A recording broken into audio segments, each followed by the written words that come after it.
everybody, my name is ZealetPrince. Welcome back to yet another reaction video. Now, we're finally getting to OverSimplified Part 2 of the Napoleonic Wars, and I said I was going to get this out earlier this week, but I had almost no chance to record the second episode after I said I would record it last time. But now I have the opportunity, so I'm going to go ahead and click in this bad boy. Not too much of an intro, because not too much is for me to say, but we're just going to go ahead and react to this. In 3, 2, 1... go. This video was made possible by Honey. Install now for free using the link below and start saving money when you shop online. Pato. After the Third and Fourth Coalition Wars, Napoleon had decisively defeated all three of his main rivals on the continent, and he was now undoubtedly the master of Europe. After the Battle of Friedland, his enemies sued for peace, and they all met on a raft on a river for negotiations. They had been fighting for the past 4 years, but now Napoleon and Alexander surprisingly got along like a house on fire. They laughed together, they chatted long into the night, they kissed. The two had a lot of mutual respect, and Napoleon even told his wife that if Alexander were a woman, I would make him my mistress. Kind of a weird thing to say to your wife, Napoleon. In the end, they came to an amicable agreement. Russia would lose barely any land, and in return, they'd join France against the UK and invade Sweden. Win-win. On the other hand, Frederick William III was sidelined, and Prussia lost an enormous amount of territory to French client states. Only the UK remained as the last major threat to Napoleon, and they continued to be a big thorn in his side, constantly funding his enemies and using their powerful navy to wreak havoc on French trade and overseas colonies. But what could Napoleon do? The British were safe across the channel. Well, he said, if I can't fight you with guns, I'll fight you with money. Earlier in 1806, Napoleon had announced the Continental System, a total shutoff of the UK from continental trade. No one in Europe was to trade with Britain, and Napoleon hoped that by hitting their economy, he could force them to negotiate. The British economy did take a hit, and they responded in their typical fashion, by going to Copenhagen and blowing a bunch of stuff up. But in general, the British managed to stay afloat by simply increasing their trade with other parts of the world. Many neutral countries found themselves stuck between a rock and a hard place as the two European superpowers demanded they cease trade with the enemy. Hey America, you better not trade with the French or else I'll come burn down the White House. What? This is gonna wreck my economy. I need to start saving money. How the heck am I gonna start saving money? Yeah, that's right. You know where this is going. Yeah. Do you like shopping I was about to say, it's sponsored time. Not in my video, there isn't. /oversimplified. Oh yeah. Making peace with the Russians, a continental blockade, and blowing up Copenhagen. Sick of being blown up not for even doing 5 minutes. Not even 5 minutes into the video itself, and there was already a sponsor. OverSimplified. Immediate plug. That's nothing. And under significant pressure from Napoleon, the Danish officially sided with France. But Napoleon's blockade had the biggest effect on continental Europe, who were now cut off from a major trading partner, one that controlled the seas and held a rich, growing empire. And a lot of countries didn't fully comply. Portugal, a traditional British ally, refused to take part. No problem. Napoleon sent an army and invaded. But it wasn't just Portugal. Many of Napoleon's allies were also suspect. Your Majesty, it seems that Spain isn't properly enforcing your blockade. Spain? Why not? Well, it appears they've been trying to find a way out of being your ally since they lost their fleet at Trafalgar. What is with these people? It's almost like everyone's only pretending to be my ally because they know otherwise I'd beat them up. Do I even have any real friends? Are you my friend, Pierre? Say yes or I'll slap you. Napoleon had come to mistrust his ally to the south, and in particular, Napoleon thought the Spanish royal family were an incompetent mess. All right, Carlos, you've got to get it together. How can I trust you when all you do is go hunting? Meanwhile, you let this ambitious nobody who dislikes me run the country, and you seem to be the only person in the universe who doesn't realize he's boinking your wife. And what's worse, who the heck are you? I'm the king's son. I just overthrew my dad. So, actually, now I'm the king. You people are the biggest cluster of shameless, narcissistic idiots and all around just the worst people I've ever met. Here, have a Kid's Choice Award. French forces, many having conveniently already entered Spain to invade Portugal, occupied Spanish forts, and Napoleon invited the Spanish royals to France to help mediate their differences. Oh God. All right, we're here with the royal family of Spain. So, Fernando, you've been accused of plotting against your father and vying for the Spanish throne. What do you have to say for yourself? Well, Napoleon, I just think great. Well, I've got the test results right here. Fernando, in the case of the Spanish throne, you are not the king. And Carlos, you are also not the king. I'm the king! Oh, wow. Actually, Napoleon made his brother the king, but for all intents and purposes, Spain was now his puppet. He expected the Spanish people to be over the moon at the removal of their unpopular royal family. Imagine his surprise when it turned out that people don't really like to be subjugated by a foreign power, least of all one who had previously attacked the Catholic Church. And so the people of Spain revolted. Brutal fighting broke out as bands of armed Spaniards ambushed French troops across the kingdom, and vicious atrocities were committed on both sides. In addition to fighting the regular Spanish and Portuguese forces, the French had to contend with tens of thousands of guerrilla fighters throughout the Spanish countryside. The British even took the opportunity to land an army led by the future Duke of Wellington. And now, British forces were defeating French ones on land. Napoleon briefly went to Spain in person, and he did drive back the Allied armies, but before long, his attention was needed elsewhere. The whole thing became a nightmare for the emperor. He excelled at traditional warfare, but this was something more akin to Napoleon's Vietnam. The whole conflict would keep hundreds of thousands of French soldiers and resources bogged down for years. Napoleon was never able to break the will of the Spanish people, and this problem weakened his position in Europe. Hey, Francis, want to go to war with Napoleon again? Oh, I don't know, Britain. He's already whomped me 3 times. I'll give you £1 billion. Well, okay. Seeing that Napoleon was now caught up in Spain and this guy doesn't learn.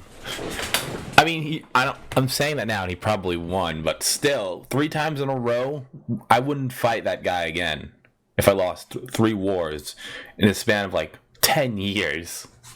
With some British funding, Austria decided maybe, just maybe, this time, they'd have a chance. So did they? No. Napoleon defeated them in just 4 months. It was quick, but it wasn't exactly easy. The Austrians had been watching Napoleon and learning, and they had made some reforms, while Napoleon, after years of war, was increasingly having to rely on inexperienced conscripts. So this time, the Austrians gave him a run for his money.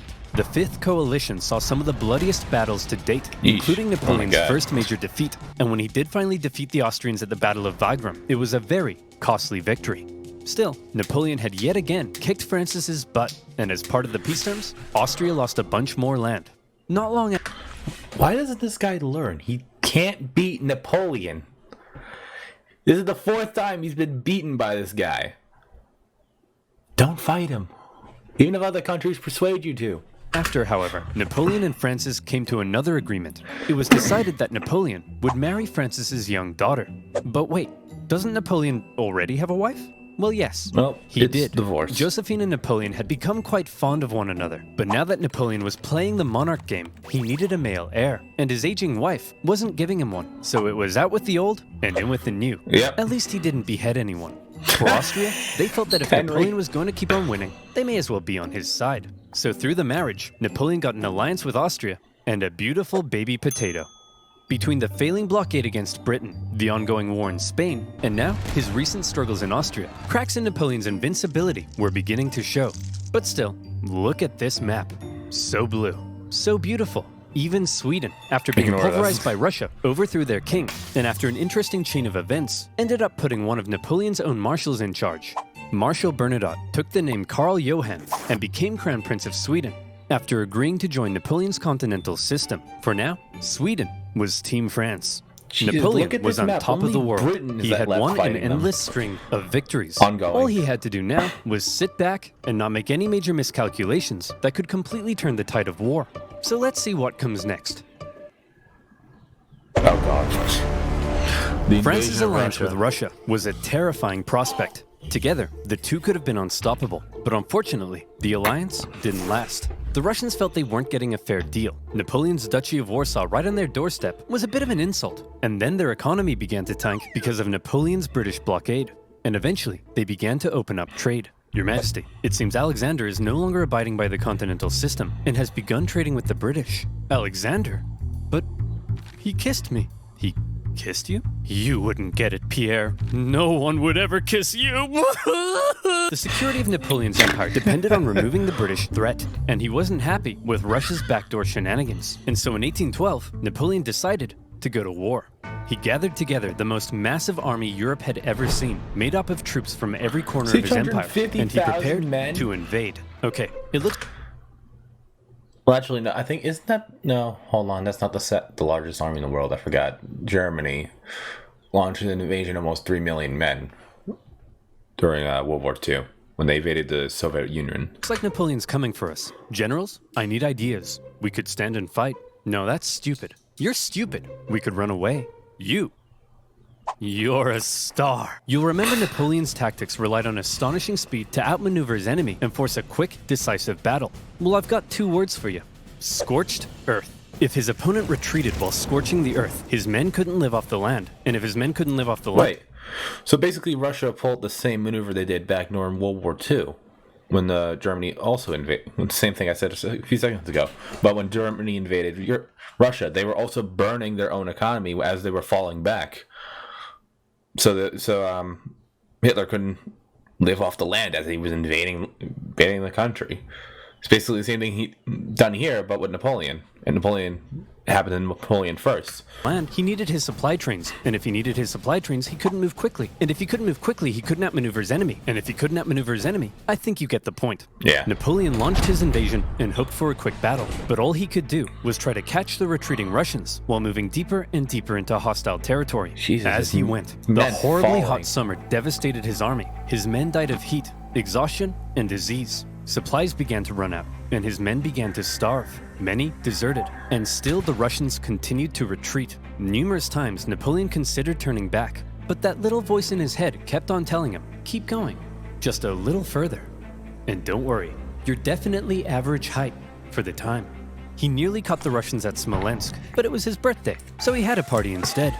When he finally reached Moscow, he predicted the Russians wouldn't be willing to give up such a historic and holy city without a fight. And he was right. The Russians finally turned to face him for the single... So lost almost over 500,000 men already. deadliest day of the Napoleonic Wars, the Battle of Borodino. The Russians fought valiantly, and as he got older, Napoleon's battle tactics seemed to become a little less refined and a little more run straight at the enemy, try not to die. He launched a full frontal assault at the Russian defenses, and as a result, the death toll was colossal. The Russians eventually decided to retreat, leaving Moscow to fall into Napoleon's hands. Quick, the French are taking the city. Release all these prisoners immediately, and tell them to burn it to the ground. Well, Jimmy the arsonist, you are not going to believe your luck. Moscow went up in flames, and as Napoleon entered, it became very clear his army wouldn't be able to stay there very long. But he had just defeated the Russian army and taken their most beloved city. In his mind, he had won. So he sent Tsar Alexander in St. Petersburg a letter. Your Imperial Majesty, Napoleon requests your surrender. How shall I respond? You shan't, Dmitri. Ever? Ever. But, Your Majesty, it will be winter soon. The French forces are stuck 500 miles into Russian territory with dwindling supplies. If we don't say anything, well, then they'll all die. Oh! After waiting for a response for about a month, the first snow of winter began to fall, and Napoleon sensed the catastrophe that was about to unfold. He decided their only choice now was to get out. And that's when it happened. It got cold. Stupid cold. His glorious invasion had just become a race for survival. As the Russians realized the French were fleeing for their lives, they began to close in on their supply line. Men froze to death, their horses as well. There was starvation and disease. The injured and dying could only be left by the side of the road, as it was too slow to try to carry them. And all along the way, the dreaded Russian Cossacks stalked the bleeding French army, and every now and then swept in for a quick attack. Napoleon, fearing capture, kept a vial of poison around his neck.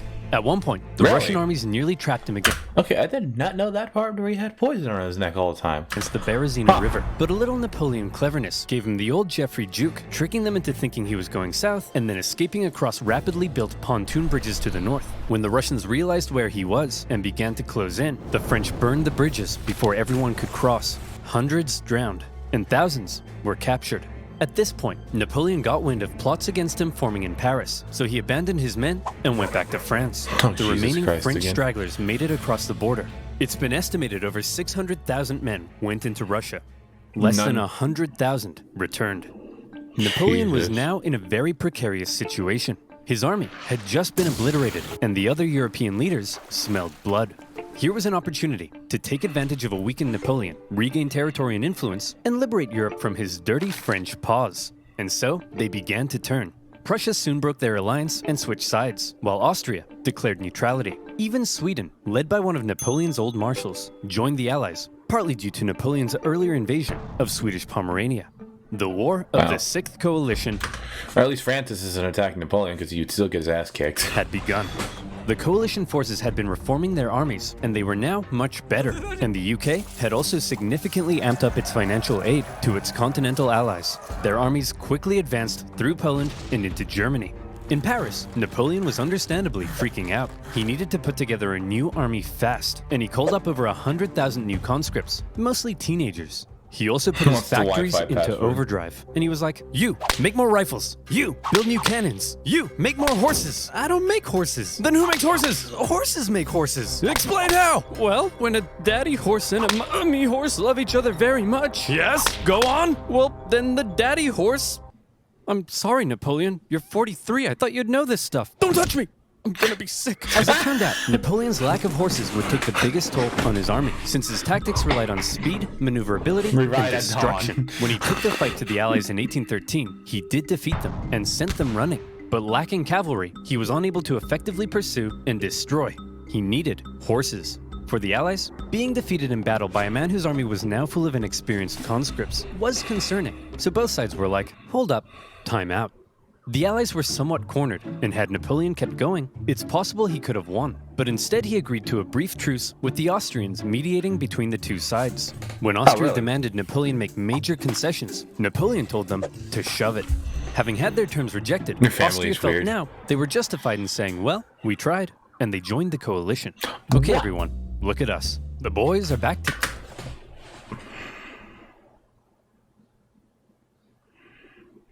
Francis is getting his ass kicked the 6th time. Together. But Napoleon is still dangerous, so we need a plan. Any ideas? Ooh, I know. No, forget it. That's stupid. No. I've got it! When he approaches, we run away. Genius. He's a genius. The plan was as follows. Wherever Napoleon advanced, whoever he advanced on would avoid battle, allowing the others to sweep in from the sides and attack the French marshals guarding his flanks. That actually would make sense. Essentially, the plan was, don't try to fight Napoleon.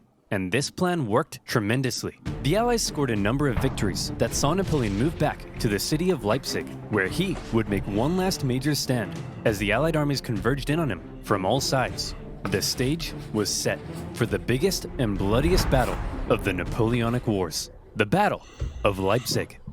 Almost 500,000 troops from over a dozen nations stretched across the battlefield. The French found themselves fighting on all sides for 4 days against the Austrians, Prussians, Swedes, and Russians. It's no wonder this battle is also sometimes referred to as the Battle of the Nations. The French fought ferociously, but ultimately were no match for the coordinated efforts of the coalition. At one point, in the midst of battle, Saxon troops allied with the French had a team huddle and were like, hey guys, I'm pretty sure the French are losing. Let's switch sides. And so they did. When it became clear that Napoleon couldn't win, he ordered a retreat across the only bridge over the river. The Allies swarmed into the city, and desperate fighting raged in the streets. Okay, Corporal, after everyone has crossed the river, I need you to blow up the bridge. Okay? Not before everyone's crossed, after. You got that? Yes, Colonel, I'm not 5. I can comprehend time. Good. Wait, did he say before or after? Well, fortune favors the bold. Jesus Christ. The bridge was blown early, and 30,000 French troops were stranded and captured. A disaster. And with that, the dominoes were beginning to come crashing down on Napoleon. In the south, an army under the British Duke of Wellington had been pushing the French out of Spain for the past few years, and were now crossing into France. Austrian armies had pushed into Italy, while Napoleon's old flamboyant cavalry commander, Murat, who Napoleon had made king of Naples, decided to switch sides. German states, many resentful after years under Napoleon's thumb, turned against him, and the Confederation of the Rhine collapsed. Bernadotte invaded Denmark, and they were forced to join the coalition, while the Netherlands were liberated. You'd think Napoleon might have seen the writing on the wall, but he was Napoleon, and so instead, he prepared to keep fighting. As attitudes in Paris were already beginning to turn against him, he called up more conscripts to defend the exhausted nation. As for the Allies, they weren't sure exactly what they were aiming for here. A few peace offers were floated that may have let Napoleon keep his position, but the British kept throwing around even more money, and eventually, they all agreed that the ultimate aim was the deposition of Napoleon entirely. And so, Napoleon embarked on one of his most famous campaigns to defend the homeland.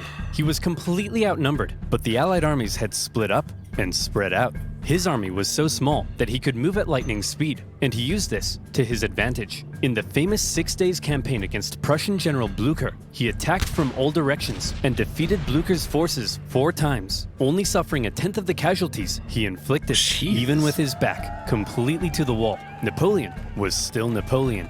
Then he turned south to take on Schwarzenberg's army of Bohemia and enjoyed even more victories. However, Napoleon's problem was that he couldn't be everywhere at once, and wherever he wasn't, the Allies continued to push towards Paris. He made one last-ditch attempt at moving in behind the enemy lines and cutting off their communications, but Paris was in disarray, and the people were sick of war. One ambitious and slightly treacherous politician sent the Allied armies a letter basically saying, "Hey guys, come on in." And so, they did. The city's defenders surrendered, and as the Allied leaders entered Paris, the people cheered them as bringers of peace. Paris had fallen. Quick, marshals, gather your men. We're gonna launch an assault on Paris. Where are my marshals? They all left and told me to give you this note. Napoleon's marshals had realized what he hadn't. It was over, and they insisted all that was left now, for the good of France, was for him to abdicate. And without the support of his army, Napoleon had no choice. He hoped his son could take his place, but it was decided instead to restore the old Bourbon monarchy. Old King Louis XVI's brother would become the King of France. It was almost like the French Revolution had never even happened. But what will we do with Napoleon? We can't have a hyperactive 44-year-old menace running around reigniting revolutionary ideals and plotting his return. Well, why don't we send him, I don't know. There. The location chosen for Napoleon's exile was the small island of Elba, just off the coast of Italy. Napoleon was to rule over the island, and even got to keep the title Emperor of Elba. The Allies must have been in stitches when they came up with that. When he learned what his fate was to be, he drank the poison he had been keeping around his neck. But it had gone out of date, so instead of a quick and painless death, he got a painful stummy-wummy instead. Before he left France, he addressed his oldest and closest guard one last time, making an emotional speech that ended with him kissing their flag. And off he went to exile. The deal that was given to him was actually quite generous. His family were given titles, he was to receive a state pension from France, and he was able to receive many distinguished visitors, all eager to come and meet the famed emperor. And he ruled over Elba well, improving infrastructure and introducing many legal and social reforms aimed at improving life on the island. Hey Napoleon, just coming in to check on how it's all going. Holy smokes! But it wasn't all good. For one thing, he learned of the death of his first wife Josephine and was deeply saddened. He was forbidden from seeing his son and current wife, and in Austria, Emperor Francis had ordered a local count to seduce her, so she would forget about Napoleon. Then, the new King Louis XVIII refused to give Napoleon his agreed pension. He was under constant threat of assassination, and there were even rumors that the Allies were thinking of relocating him somewhere even more remote. But the biggest problem was that Napoleon was once the master of Europe. He had lived a thrilling life of adventure, fame, and glory. Now, he found himself on a tiny island in the Mediterranean, and he was bored. Wouldn't it be nice if he could somehow return to France and reclaim his throne? Hey Napoleon, want to go back to France and reclaim your throne? I would, Pierre. But how? Well, I was thinking we could just take this boat. Will that work? Surprisingly, yes. Pierre, remember when I told you no one would ever kiss you? Yes, sire. Well, pucker up, boyo. Yay. When Napoleon left Elba, it wasn't really the daring escape you might think. He basically had kind of a leaving ceremony, hopped on a ship, and sailed back to France. He brought with him an army of about 1,000 men, and he began his journey to Paris. However, in Paris, there was now a new king, and at first, the people largely accepted him because the last few years of war under Napoleon had brought immense death and economic suffering. That's right, the king is back, baby. Divine right to rule. Don't worry, everyone. I know the economy is kaput, but I and my courtiers will withdraw into this palace, and we will definitely work as hard as we can to fix everything.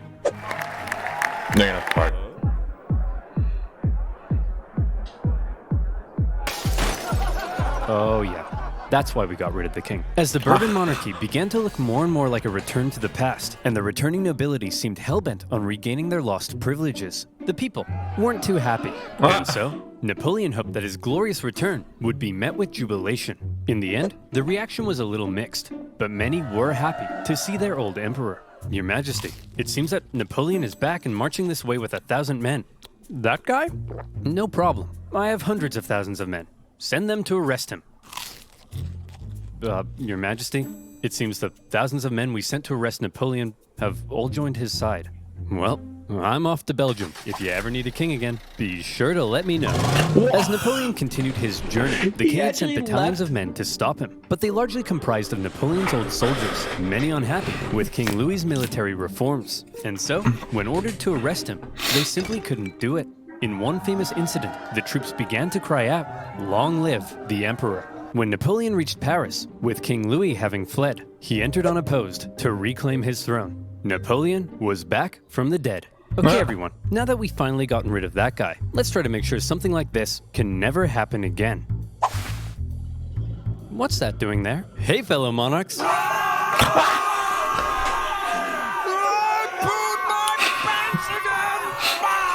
This time, Napoleon promised he would be a mucho good boy and not start any wars. But the Allied leaders were having none of it. They declared Napoleon an outlaw and the illegitimate ruler of France. Then, they declared war, not on France, but on Napoleon himself. And when you have multiple empires declaring war on you as an individual, that's how you know you're a very naughty boy. The Allied powers began making plans to combine their forces and once again invade France. The most immediate threat to Napoleon were the British and Prussians hanging out in nearby Belgium. If Napoleon could knock them out quickly, maybe he could force the Allies to negotiate, and maybe he could hold on to his power. Together, the two armies to the north outnumbered him, so he made a plan to divide them and take them on separately. Historians debate how much of a chance Napoleon had here, but this same strategy of dividing and conquering had worked for him multiple times. He marched north with 125,000 men and took on the Allies in a number of initial engagements, defeating the Prussians before turning to take on the British. But to Napoleon's dismay, miscommunication and hesitation among his marshals allowed both enemy armies to retreat, and crucially, rather than fleeing east, the Prussians moved north, where they could remain in contact with the British. Napoleon sent a force to hold off the Prussians as he moved in on the British, now holding a defensive position at Waterloo. Prussian General Blücher sent word that he would come to Wellington Bay if he could just hold off the French for long enough. Napoleon had to defeat Wellington before the Prussian army could arrive in force, and it was close. The British held the high ground and a number of key defensive buildings across the battlefield. After waiting some hours he didn't have for the ground to dry, Napoleon sent men to assault the Hougoumont farm, but the British German garrison there held out. He was like only emperor. He was like only a true emperor for like what, 16 or so years. French Marshal Ney launched a number of miscalculated cavalry charges at the British lines. The British formed defensive square formations, and they tore the French cavalry to shreds, while one guy chose the absolute worst time to go on a bender. The French did manage to capture a farmhouse directly in front of the British line, and from there, they unleashed artillery hellfire on the British square formations. And as Napoleon sent his Imperial Guard in to finish the British off, a nervous Wellington knew his lines were at breaking point. But the Prussians had earlier begun to arrive, and now they were arriving in large numbers. And after the British held out and sent the French Imperial Guard running, the French lines panicked, fearing they had been encircled, and they began to flee. The Battle of Waterloo was an Allied victory. And with that, Napoleon's hopes of returning to glory were vanquished. He knew he was defeated. He went to the British and said, "Can I please have a house near London?" And the British replied, No. Instead, to make sure Napoleon was put away once and for all, they sent him to one of the most isolated and remote places they could think of, a tiny island in the Atlantic Ocean, St. Helena. Here, a deeply isolated and depressed Emperor Napoleon would live the remaining years of his life. His house was a wooden bungalow, not exactly on par with the Tuileries Palace. Much to his frustration, his captors referred to him as General, rather than calling him Emperor. His mail was censored, his visitors were vetted. There was almost no way he could escape such an isolated island. But just to be sure, he was guarded by 2,000 British soldiers and 2 ships that circled the island 24 hours a day. He had once been the most powerful man alive, and images of the victorious Napoleon— Imagine having that much security on you, watching you 24 hours a day. —depict a strong leader, hand firmly in jacket. Depictions of Napoleon on St. Helena show a disheveled old man, hand firmly in pants. He had lost everything. And by the way, he was only 46. So maybe it's about time you know what? You're doing all right, kid. Napoleon fought one last battle while on the island. The battle for his reputation. He spent hours writing his memoirs, espousing his achievements, recording his greatness, and turning himself and his story into a phenomenal legend. And in this battle, he certainly succeeded. His mark on history cannot be denied. After his defeat, the European monarchs had got to work restoring Europe to its traditional balance and reasserting their dominance. But after Napoleon had spread the influence of the French Revolution, these returning monarchs would have a difficult time regaining their absolute control. France returned to the rule of the Bourbons, but it would go on to stage another revolution, and then another one. Reaction to Napoleon's rule in places like Germany and Italy propelled forward the ideas and feelings of modern unity and nationalism, and his Napoleonic Code still remains the basis of law in various modern countries. The modern world owes a lot to Napoleon's legacy. He remains statistically possibly the greatest military general in history, and his revolutionary military tactics changed the face of warfare. He was the last truly great leader to both lead his armies in battle while retaining total political control over a vast empire. There's still hope for Joe Biden, but the man remains somewhat of an enigma, and we still aren't sure exactly what to make of him in some regards. Was he the champion of the French Revolution, spreading equality wherever he went, or did he betray it by making himself an absolute monarch and restricting certain liberties? Was he an ambitious and aggressive conqueror, hell-bent on bringing Europe to its knees? Or was he simply defending himself against an aggressive Europe, hell-bent on reducing his power? Some things will continue to be debated. Napoleon died at the age of 51, officially of stomach cancer, but some believe he may have been poisoned. The British buried him in a tin coffin, inside a mahogany coffin, inside a lead coffin, inside another mahogany coffin. I guess this time, they wanted to make sure he stayed where they put him. In 1840, his remains were moved to Paris, where they now rest under the dome of Les Invalides. The man from humble origins, with huge ambition, ruthless determination, immaculate skill on the battlefield, and a hefty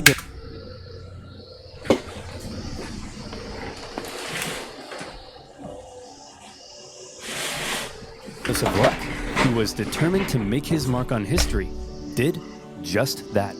There is no immortality, he said, but the memory that is left in the minds of men.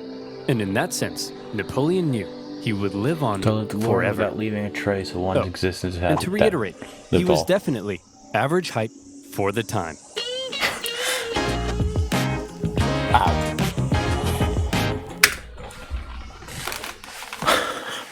I did not expect that last few parts. I knew he came back, but I didn't know how he came back, and I thought the people turned against him immediately. But I guess I was wrong. But hopefully you guys enjoyed this. I enjoyed learning a lot about the Napoleonic Wars. It was definitely a little bit different than anything I've seen so far from OverSimplified. But hope you guys did enjoy. Like, subscribe, all that stuff, guys, and I'll talk to you in the next video. Bye.